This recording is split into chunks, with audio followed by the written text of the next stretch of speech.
One Hell of a Team by Neon Sangetsu, Chapter 6, A Bit of Bonding. I believe this is the part where I'm supposed to say sorry, but that's the thing. I'm not sorry for this, not one bit. You brought this on yourself. You don't seem to understand this life. This life is mine. A bit of bonding. Why shouldn't she consider herself a good person? She was prim and proper above all else, ever conscious of her reputation of right and wrong. All her life she'd been careful to cultivate a good image of herself. It was expected of her, demanded. She was a Schnee after all. Father would tolerate nothing else. Whatever you wanted in this world, you had to take it. Time and time again, there was no miracles in this world. Everything you wanted must be grasped with your own two hands. Nothing else would do. Father had beaten that lesson into her. Weiss still heard his voice sometimes. You want to be my heir child? Then show me your mettle. Prove that you're better than your runaway sister. That you have the right to lead this company. Beacon, you say. We'll fight for it. Defeat this enemy. What's that? A scar? What of it? A Schnee doesn't cry. Surely you can at least do this much. You're such a disappointment to me, Weiss. Weiss! Weiss! A hand waved before her face, snapping her back to reality. Remnant to Weiss. Reality snapped back with an awful crack, leaving ice blue eyes blinking rapidly. I'm sorry. She blinked once and dabbed a bit of sweat from her brow. Did you say something, Pyrrha? Don't be. The striking green eyes met hers. You had us worried for a moment there. I'm fine, I assure you. If you say so. Naruto shrugged beside the resident redhead. Better pay attention. They'll be calling our names any minute now. Weiss tossed her head and lifted her chin. I'm quite prepared, good sir. Naruto blinked. Sir. Her new partner chose that moment to chime in. This from the woman who was muttering to herself a minute ago. Yang Xiaolong, she rounded on the culprit in question with a scowl. You're my partner. You're meant to be on my side. Yeah, no, I'm very much on their side. The blonde brawler crashed both arms behind her head with a catty grin. Whiskers over there could fold me in half if I piss him off. Her smile took on a more lassitative look, and Pyrrha already did. Weiss found herself shrinking back a bit. Truly? One more. Pyrrha looked away with a sigh, and she never lets me forget it. Nope. Naruto pinched the brow of his nose. Yang, don't poke Pyrrha or I'll be the one doing the bending. Her eyes absolutely flashed. Don't make promises you can't keep, lover boy. He swatted at her only to miss as she ducked. Always with the jokes. Pyrrha pushed her away between them. Yang, no, bad Yang. Weiss blinked slowly. This was the woman who had all of Mistral quaking in fear of her name. Pyrrha Nichols was something of a fascination to Weiss, not an idol, but rather an example, something she'd studied her career extensively, almost obsessively. A former tournament, once known throughout Mistral as the Invincible Queen, before her ignoble defeat. Since then, she'd been thrown off the yoke placed on her by her own father, someone who forged her own path in defiance of tradition and custom. She was not the invincible girl anymore. She had thrown that title away and the prestige with it. She lived with full control of her life, her destiny, everything she could ever want. Weiss wanted that. So what if she'd stumbled upon her having a moment with someone back in the Emerald Forest? Weiss wasn't a prude. No matter what anyone might say, it was only natural that a young man and woman who trust one another would eventually entertain such activities. They hadn't expected her to bumble her way into their clearing. That was all. It did not bother Weiss. Nay, it didn't bother her. Not a bit. Nope. All right, it bothered her a lot. Naturally, when she'd seen her from afar, she tried to partner up with her. Technically, she'd gotten what she wanted. Pyrrha Nichols may not be her teammate, blast that blonde of hers, but they were going to be on the same team. She just knew it. With a bit of luck, she would yet be named leader of it. This was fate. This was destiny. It was meant to be. That said, initiation had proven to be rather tame, all things considered. Almost suspiciously. There were no giant grim attacks, no chaos, hardly any grim at all, really. Little more than a race to collect the relics and make it to the cliffs in time. Her current partner left much to be desired, but at least she knew enough to handle herself. Better her than that, she thought to herself. Her teammates certainly knew how to fight. She scarcely had a chance to display her skills. Yang aside, Naruto and Pyrrha had cut through the grim like a storm. Try as she might, she couldn't help but wonder where she stood compared to them. Those three were just so physical. They clearly knew one another long before initiation, almost intimately so. So did that leave her? Will Waishni, Pyrrha Nikos, Yang Xiaolong, and Naruto Uzumaki please make their way to the stage? The implacable voice of the Headmaster Ospen cut through her modern thoughts once more. I repeat, please make your way to the stage. Weiss did so, clearly aware of everyone's eyes upon her. This was her moment. Do or die. Her partner elbowed her with a wink as they walked. Showtime, princess. Yang was going to rue this day. She swore it. You retrieved the Black Knight pieces. Ospen's gaze swept over each of them in turn. Henceforth, you will be known as Team YIPN, otherwise known as Team Weapon. Her mind initially balked at the given title, Haldral. The name was a bit galling, but they wouldn't make it theirs, but they would make it theirs. In a sense, they were each of them a weapon against the grim, against injustice, against all the evils of the world. Such were the ideals by a huntsman. Yes, when she thought of it like that, she rather liked it. Weapons could be many colors. Led by Waishni. Ha! Her heart gave a little thrill of pride as the headmaster spoke her name for a second time. She stole a subtle glance at her new teammates and was immediately embarrassed for it. Naruto and Pyrrha returned her startled smile with warm words and encouragement, sure enough, but it was their arms that truly drew her attention. Holding hands in public, how shameless! Come on, Yang elbowed her again. Don't be a prude. Xiaolong, I will harm you. They were escorted off stage and left to watch with the others. Another set of names were called. Next, we have Ruby Rose, Nora Valkyrie, Lai Ren, and Blake Belladonna. Just as before, Ospen waited curiously until the aforementioned students assembled before him. You collected the White Bishop pieces. Yet again, that intense gaze swept over them, searching for any sign of weaknesses. Only when he found none did he continue. Henceforth, you will be known as Team RVRB, or Reverb for short. Understandable. Weiss allowed, scrapping at the bottom of the barrel, but understandable. Led by Ruby Rose. That child! Yang's fist slammed into the air. Way to go, sis! Well, it wasn't as if she was on their team.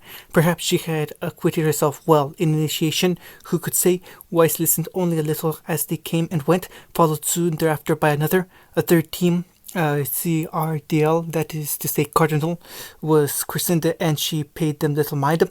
Wonder where John is, Naruto whispered. Pyrrha offered a small shrug. I'm sure he made it. She was with him after all. Sure enough, a fourth list of names were called, much to the immediate chagrin of Weiss. John Ark, Melanie Malachite, Milsha Malachite, and... Ospen paused, squinted at his scroll, and frowned. I do hope I'm reading this last one correctly. Neapolitan. Is that right? A girl with flowing hair of strawberry pink and chocolate brown skipped onto their stage well ahead of the others. Oh, right, Yang hummed in quiet appreciation. Almost forgot about her. Figure she made it in. Weiss considered the stranger anew. Gods above, she was a tiny little thing. Even Ruby was taller than this one, and that was saying something. Still, Weiss couldn't help but frown at the sight of her. What was the saying a father often used? Dangerous things come in small packages. She couldn't help but feel the same about this one. There was an air about her, as if she found this all terribly amusing. A grand joke, with each and every one of them as the punchline. When their eyes met across the way, the strange girl cocked her head in silent curiosity. Then she smiled at Weiss. It was not a pleasant thing, that smile. Those mismatching eyes were narrow and sharp, her grin that of a predator considering its prey. And beneath it, Weiss felt like the latter. All her pride and courage meant nothing in the face of that half-lidded gaze. The little Hellion saw her, knew her. Neo's lips parted, moving soundlessly. I see you, little Schnee. Weiss jolted and reached for Mertenester, only to remember it wasn't there. This was no mere student. Neo, wait up! One last lingering look at her, and the petite predator turned and preened as her teammates climbed up onto the stage. onto the stage. A blond young man Weiss dimly recognized stepped up to her. Neil immediately pressed herself into his side and clung to his arm. The girl's grin told a story all its own as they looked fondly upon one another. Before her eyes she stood on the very tips of her toes and pressed her lips to his cheek. The blonde sputtered at the sudden display of affection, but didn't draw away. Osmond saw it too, and regarded them with a fond smile. Henceforth you will be known as Teen JMMN or Jasmine. Pyrrha winced. Oh dear, the twins won't be happy with that name. Led by John Ark. Naruto whistled. That a boy, John! Pyrrha and Yang shouted encouragements of their own, and yet, despite all that, Weiss couldn't forget what she'd just seen. That creature was more than she'd appeared. She would do well to stay away, far away from her. This wasn't all that bad, really.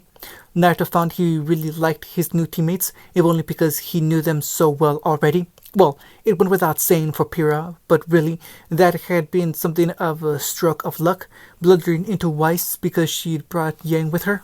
He remembered them well enough from all their time in the gym, although Pyrrha still seemed strangely cross about that. And while Weiss was a bit of a mystery, Naruto felt he could get along with her well enough. Once he got the measure of her, their dorm was not small, but he couldn't call it roomy either. A bit of redecorating might be in order once they finished their first meeting. Out to make things interesting, put up a few posters, some decorations, perhaps a bunk bed or two. The thought tore a grin from him. Bunk beds sounded nice, for reasons he wasn't about to say. So he offered the proverbial olive branch as he sprawled on his cot. We're settled in. Is this part where we start spilling our hopes and dreams to each other? Pyrrha rolled her eyes and settled in beside him. Not much point in that. You already know mine. Same. Yang uttered a jaw-popping yawn as she stretched upon her own bed. Weiss blinked, momentarily taken aback. I beg your pardon. Well, he elaborated, not at all liking the mullish look in her eye. When you think about it, we don't know all that much about each other. You and Pyrrha do. Leave it to Yang to be the devil's advocate. She wiggled her brows at him, and Naruto felt an insidious heat creep up the back of his neck. You're thick as thieves. Pyrrha didn't deny it, of course. She was stubborn like that. Point taken. He coughed into his fist to hide it. So what about you, Weiss? What's your story? The Schnee preened a little, and he suspected he had the measure of her. Not one of those posed arrogant types, after all. Not quite. Well, if you must know. All too soon. Pride cometh before the fall, little Schnee. Her story was much as he suspected it would be. Not a fall from grace, but a tale of a young girl seeing her way in the world. She'd come to Vale of her own accord, but the tacit tones of her voice told her another story. It wasn't hard to make a conjecture here or there with the hints she'd laid. A bad home life was one thing and a bad mother, but for a father to be that controlling of their daughter, it struck up ugly parallels with Pyrrha's old man. He said as much as once she finished. Someone needs to smack your old man in the mouth. Yang nearly fell off her bunk. Blunt as ever, I see. Careful, Weiss. He'll have you eaten out of the palm of his hand. I do not disagree with that statement, the fencer allowed. But his legacy is not your legacy. Naruto finished. I know. You do? Yep, he smacked his lips. The sins of the parents can't be the sins of the daughter. Just ask Pyrrha. Her dad's a dick, but she's sweet as sugar. Her face turned red as her hair and elbow found his ribs, creating a dull ache. He ignored it. Yang's mom ran out on her because, according to our favorite blonde brawler, she's a cowardly bitch. Guilty as charged. His fellow blonde raised a hand. It doesn't bother me. I got a better mother now. Summer makes some mean cookies. And I don't judge them for that, he continued. Life is what you make of it, not your parents, you know. When he looked back, a bit of life had come back to Weiss's gaze. Behind him, Pyrrha sighed softly. Not another one. Another what? What the hell was she on about? In hindsight, he had no way of knowing just how much he'd impressed Weiss. Why would he? The female mind was a strange thing. Many are its mysteries. He didn't see Yang cock her head, nor the sudden way in which Pyrrha was regarding the Schnee, treating her as some poisonous snake. Thus, it came as something of a surprise when Weiss's icy demeanor actually thawed a bit. It seems I may have misjudged you, she frowned, though the words lacked their usual bite. Perhaps you're not such a brute after all. Great, that was good, right? Naruto grinned. So, can we be friends? I said may. A pale finger jabbed his nose. Don't let it go to your head. Gods know your ego's thick as a brick. I still don't think much of you. Aw, I love you too. Ugh, Yang laughed. Well, Toto Tsundere, am I right? Yeah, Weiss arched the pale brow. You do realize I am armed? Yeah, she smacked her fists together. Funny thing that, so am I. You wanna go? Ah! Weiss raised the other brow, and Yang's diatribe trailed off into an undignified squeak as the glyph hummed into existence beneath her feet. Gravity reversed, and she slammed her into the ceiling. Pyrrha applauded a little at the display. Hey, no fair! Yang flailed to no avail. Let me go! Poor choice of words. As you wish. Gravity reversed, and Xiaolong crashed into the ground. A muffled groan rose from the carpet. Naruto leaned back with a rueful smile. Pyrrha laid her head against his chest and threaded her hand with his. Good. Their knee was already beginning to cut loose. Someday the four of them really would make one hell of a team. But he couldn't be silent forever. All right, he cleared his throat. Now that we've gotten that out of the way, what do you say we do a little team-building exercise? Pyrrha perked up. I'm game. Same here. Yang leaned forward on her elbows, anger momentarily forgotten. We hardly had a chance to fight anything back in the Emerald Forest. Yes, and he noticed that. Everyone said the forest around Beacon were teeming with the creatures, yet they'd barely seen any. Had the teachers called them beforehand, or was there something else at work here? He could have sworn he was missing something, but for the life of him, he couldn't see that. He couldn't see what? Something to ponder later. What did you have in mind? Pyrrha tugged at his hand, pulling him back to reality. Well, his brow furrowed. I was thinking maybe about a bit of a spar or something. We didn't really get to see each other fight all that much back in the initiation. Yang huffed. Tell me about it. True, his partner agreed. It was rather tame. Weiss cleared her throat. As team leader, I believe the final say should rest with me. Pyrrha stiffened. Really, Weiss? Yes, really. You're all ignoring me. That's rude.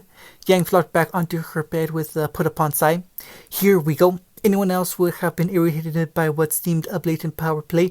Naruto wasn't, if only because he saw the truth of the matter. Weiss wasn't trying to throw her weight around, not exactly non-existent though it was, but neither did she wish it to be ignored either. He'd always been able to read people, and he could see that she felt left out, clear as day. Sorry, he flashed her his most disarming grin. Didn't mean to step on your toes there. Got any ideas? Oh, well, her pale face turned a pretty shade of pink, and she looked away thrice as quickly. I'm open to suggestions. She didn't have any idea after all, then. She just wanted to be heard, like a little sister. Cute. All right, he sat up a little bit, pulling Pyrrha with him. Pyrrha and I already know how to fight one another, and I've seen Yang's style a time or two. How about a doubles match? He was still speaking when he felt Pyrrha's latch onto his arm. Dibs. Guiltlessly green eyes met his. Damn, she's thirsty, Yang swore. Guess that leaves you and me, Weiss Crane. Again with the nicknames, she hissed. Do you have a death wish? Nah, it's just fun to ruffle your feathers. So it's decided then. A harsh knock on the wall just above his head cut him short. Hey, an equally familiar voice chimed through the thin plaster. You settling up a brawl over there? That was Melanie if he'd ever heard her. Oh, Ruby's gleeful cry came through the opposite side. Can we join too? We're bored. Well, all right then. He cracked his knuckles, feeling just a little vindictive. Change of plans. Let's show these rookies how professionals fight. Yeah, Yang slammed her fist together. It'll be just like old times. Let's kick some butt. Pyrrha rolled up a sleeve. It does sound like an interesting little diversion. Weiss slapped her hand to her forehead. Children, the lot of you. They were already halfway out the door when she looked up. Oi, Weiss, you coming or what? She bolted to her feet. Wait for me. What a lovely day. The sun was shining. The birds were singing. There was the three-way brawl down there in the courtyard. Wait, what? Osmond took a long measured sip from his coffee as he noticed the chaos raging below. From his tower window he had an unparalleled view of it all. The headmaster blinked. Then he frowned. Taking a step back, he cleaned his spectacles once for good measure, adjusted them, then donned them again. No, that was most certainly a melee down there. Not a bloody one by any means, but still impossible to miss if the sounds of steel striking steel weren't obvious enough. Then he sighed softly as the brow below descended into utter chaos. Really, it was a massacre. Team weaponing had been called such for a reason. Friendship was far less violent in my day. He settled into watch with a small smile. Previous, Pyrrha cast her defeated adversary aside and gloried in a brawl. Who's next? Since when can they fight that good? Push-ups, sit-ups, and plenty of juice. I'm not sorry. Holy crap, Pyrrha. Just made a joke. Is the world ending? Naruto swatted Ruby into the air. She crashed into the fountain, but only for a moment. Water exploded as she came up swinging and soaking wet, so her eyes promised murder. Vengeance will be mine! All right, we're here. Why did you want to meet me on the roof? Pyrrha kicked off her shoes. Naruto frowned until her skirt hit him in the face. Oh, Weiss raised a hand as they ate. So John and Neo are together. Nora swallowed another bite of her pancakes. Oh yeah, there's a story there. I don't want or need power. I'm strong enough. This is my life. Perhaps you haven't considered. My answer is no. She's here. We strike soon. End of chapter 6.